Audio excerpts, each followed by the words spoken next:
చూస్తున్నది run TV Telugu. నేనే మీ శాలిని ప్రియ.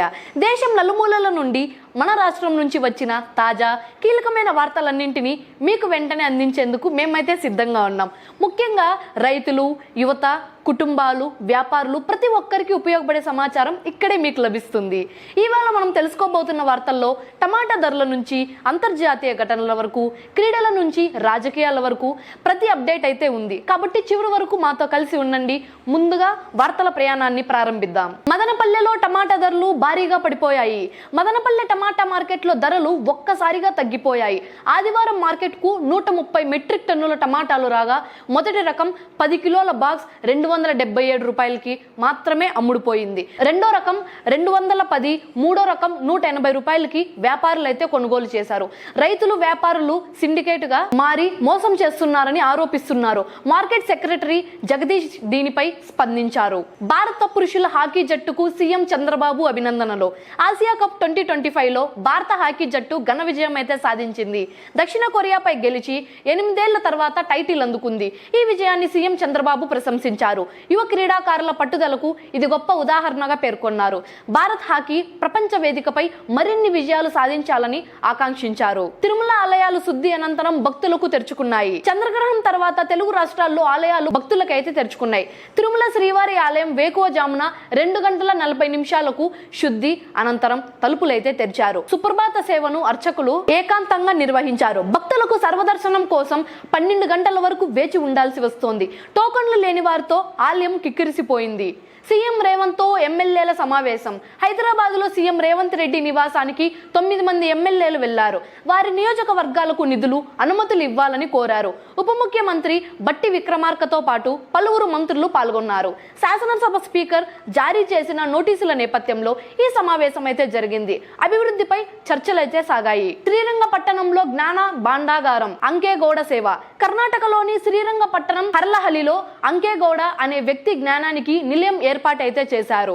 ఆయన సేకరించిన 15 లక్షల పుస్తకాలు పరిశోధకులకు, విద్యార్థులకు ఉపయోగపడుతున్నాయి.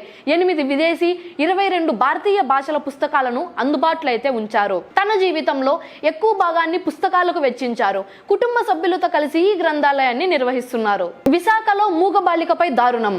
విశాఖలో అమానుష ఘటన వెలుగులోకి వచ్చింది. 2 కీచకులు ఓ మూగ బాలికపై అత్యాచారం చేసినట్లు బాధితుల కుటుంబం ఆరోపించింది.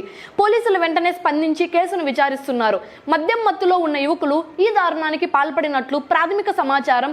సిపి శంఖభద్ర బాగ్చి సీరియస్ గా అయితే స్పందించారు. బీహార్ అసెంబ్లీ ఎన్నికల నేపథ్యంలో రాజకీయ కీలకం. ఈ ఏడాది చివరిలో బీహార్ అసెంబ్లీ ఎన్నికలు జరగనున్న నేపథ్యంలో రాజకీయ వేడి అయితే పెరిగింది. మహాగఠ్ బంధన్ కూటమిలో కొత్తగా 2 పార్టీలు చేరే అవకాశం అయితే ఉంది. సీట్ల పంపకంపై భిన్నాభిప్రాయాలు అయితే తలెత్తుతున్నాయి. కాంగ్రెస్ కూడా తక్కువ స్థానాల్లో పోటీ చేసే అవకాశాలు ఉన్నాయని విశ్లేషకులు అయితే చెబుతున్నారు. కూటమి భవిష్యత్తుపై సందిగ్ధత నెలకొంది. ఉపరాష్ట్రపతి ఎన్నికకు సిద్ధమైన కూటములు. రేపు ఉపరాష్ట్రపతి ఎన్నిక జరగనుంది. ఎన్డీఏ, ఐఎన్డీఐ కూటములు సిద్ధమయ్యాయి. విపక్ష ఎంపీలకు మాక్ పోలింగ్ నిర్వహిస్తున్నారు. జస్టిస్ సుదర్శన్ రెడ్డి ఇందులో పాల్గొననున్నారు. మరోవైపు ఎన్డీఏ అభ్యర్థి రాధాకృష్ణకు మద్దతుగా సమావేశాలు అయితే జరుగుతున్నాయి. అమెరికా వీసా నిబంధనలో మార్పులు. భారతీయులకు అమెరికా వీసాల విషయంలో కొత్త నిబంధనలు అయితే వచ్చాయి. నాన్ ఇమిగ్రెంట్ వీసాలకు ఇంటర్వ్యూలను స్వదేశాల్లోని షెడ్యూల్ చేసుకోవాలని అమెరికా అయితే స్పష్టం చెప్పింది. విదేశాల్లో ఇంటర్వ్యూలకు అనుమతి ఉండదు. దీంతో వ్యాపారులు, టూరిస్టులకు ఇబ్బందులు పెరిగే అవకాశం ఉంది. ఇప్పటికే అపాయింట్మెంట్ కు నెలల తరబడి వేచి ఉండాల్సిన పరిస్థితి అయితే నెలకొంది. జపాన్ ప్రధాని షిగేరు ఇషిబా రాజీనామా. జపాన్ ప్రధాని షిగేరు ఇషిబా పదవికి రాజీనామా చేస్తున్నట్లు ప్రకటించారు. పార్టీలో అంతర్గత విభేదాలు దీనికి ప్రధాన కారణమని తెలిపారు. పార్లమెంటరీ ఎన్నికల్లో ఓటమికి బాధ్యత వహిస్తానని చెప్పారు.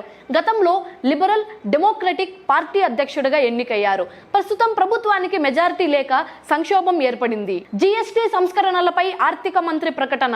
జీఎస్టీ విధానంపై ప్రధాని మోదీ చేసిన సూచనలు సంస్కరణలకు మార్గదర్శకంగా నిలిచాయని ఆర్థిక మంత్రి నిర్మలా సీతారామన్ తెలిపారు.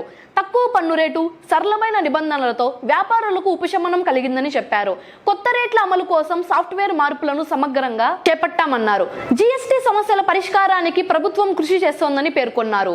స్ట్రాంగ్ మ్యాన్ హాఫోర్ కొత్త ప్రపంచ రికార్డు. గేమ్ ఆఫ్ థ్రోన్స్ లో నటించిన హాఫోర్ బోర్సన్ ప్రపంచంలోని అత్యధిక బరువు ఎత్తిన వెయిట్ లిఫ్టర్ గా రికార్డు అయితే సాధించాడు. 510 కిలోల బరువుని ఎత్తి గత రికార్డును అయితే బద్దలు కొట్టేశాడు. ఇది అతని 2వ ప్రపంచ రికార్డు అయినప్పటికీ ఇది తన ఉత్తమ ప్రదర్శన కాదని ఆయన అయితే చెప్పారు. మరింత బరువు ఎత్తాలని మాత్రం ప్రయత్నించనని వెల్లడించారు. ఇవే ఇవాల్టి ముఖ్యమైన వార్తలు. మీరు కూడా ఈ వార్తలను చూసిన తర్వాత మీ అభిప్రాయాలను మాతో అయితే పంచుకోండి. మీకు నచ్చిన వార్తను లైక్ చేయండి, మీ ఫ్రెండ్స్ తో కూడా షేర్ చేయండి. మరింత తాజా సమాచారం కోసం చూస్తూనే ఉండండి రన్ టీవీ తెలుగు ఛానల్ని. తప్పకుండా సబ్స్క్రైబ్ చేసుకొని ఫాలో అవ్వండి. నేను మీ శాలిని ప్రియ. మరిన్ని తాజా అప్డేట్స్తో నెక్స్ట్ వీడియోలో కలుద్దాం.